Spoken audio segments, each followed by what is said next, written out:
Hello, friends. Welcome back to another episode of Uncle Marv's Unhealthy Podcast, where we go beyond the typical health and fitness talk to transform what's unhealthy in your lives. I am your host, Uncle Marv, and today we're going to be talking about a topic that is close to my gut.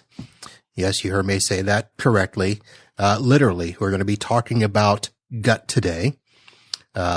I saw an article back in June that talked about the surprising symptoms that might indicate your gut is not in the best shape. And of course, that's the area that I've been kind of focusing on as I move along in my health journey. So we're going to talk about that article, and then we will go over some foods that can help improve your health, your gut health. So before we dive into the episode, I want to make sure that I give you a quick disclaimer. I am not a doctor, dietitian, or medical professional. And the information that I share on the podcast here is based on my own personal experiences, research, and opinions. And of course, the friends or guests that I have on the show. This podcast is not intended to be a substitute for professional medical advice, diagnoses, or treatment, and you should always seek the advice of your physician or other qualified health provider with any questions you have regarding a medical condition or dietary changes. So with that, let's get into this article.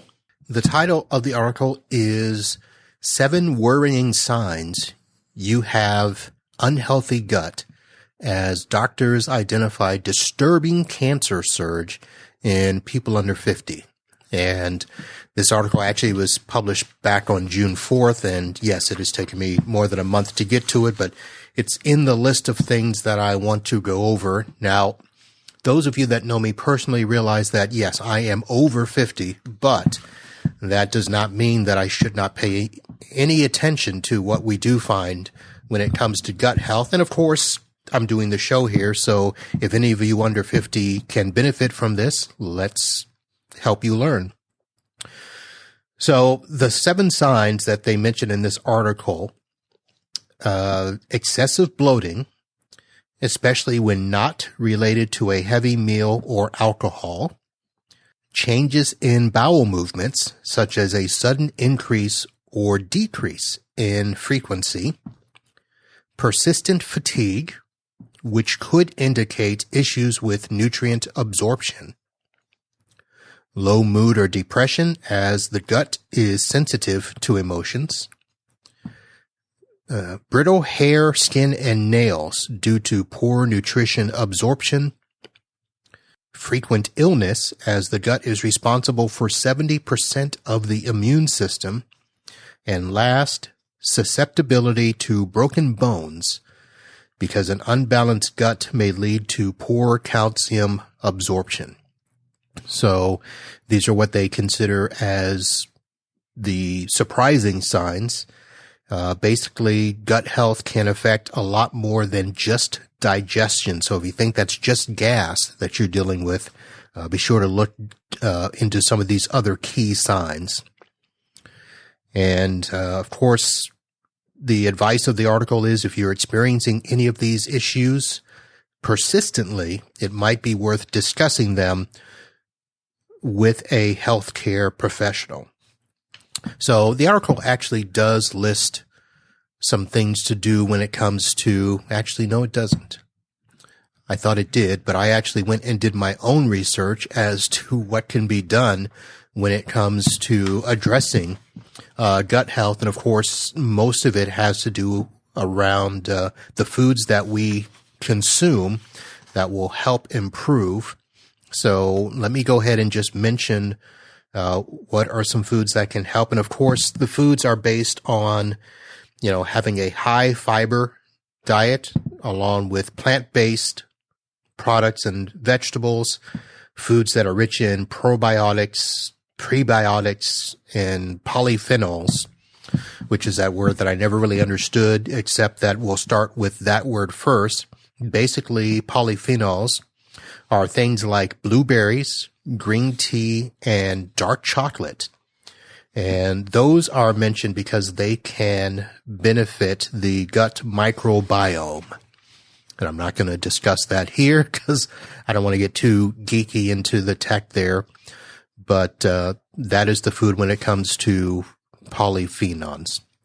Now, when we get back to the other areas, such as high fiber foods, for the most part, oats, beans, vegetables, nuts, grainy bread, so foods like brown rice, whole wheat bread. And the reason that those are mentioned is that they provide essential fibers that support gut bacteria and overall colon health. When it comes to beans, just looks like regular beans. Of course, chickpeas and lentils, also rich in fiber and beneficial for gut health.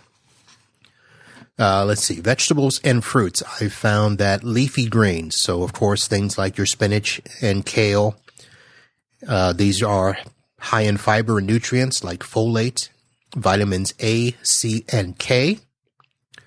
And it's interesting because what I found that these contain specific sugars that fuel healthy gut bacteria. And then we've got low fructose fruits, the polyphenols, which are the berries, citrus fruits, and bananas, essentially because these are easier to digest and are less likely to cause gas and bloating compared to high fructose fruits like apples and mangoes. And then if we're getting back into the nuts and seeds, we're talking things like almonds, pistachios. These are high in fiber, healthy fats that include the omega-3 fatty acids, and they also support a diverse gut microbiome.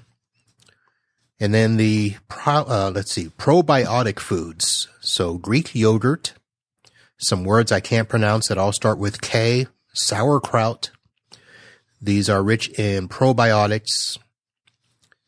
And then other beneficial foods, which I guess don't fall into any categories, avocado, because it is a nutrient-dense fruit, high in fiber and potassium. Garlic, which contains prebiotic fibers that feed beneficial gut bacteria. And then collagen-boosting foods like bone broth, salmon skin, and foods that help the body produce collagen, such as citrus fruits and broccoli. So I'm going to dig into these a little bit more, but I wanted to just simply talk about that article. I'm going to have a link to it in the show notes, and I'll have some references to these foods that I mentioned and why they would be beneficial in helping take care of our gut health. And we're learning more and more that gut health is very important, and I did not realize that it was responsible for 70% of the immune system. So that's it for today. I just wanted to reference the article and talk about some stuff that I found around that. And of course, don't forget these additional tips. Stay hydrated and eat a variety of plant-based foods. And incorporating these foods into your diet can help improve gut health and overall well-being. So that's it for today's episode of the Unhealthy Podcast. Your gut is more important than you think, and making a few changes to your diet can have a significant impact. Thanks for tuning in, and until next time, live healthy and be happy.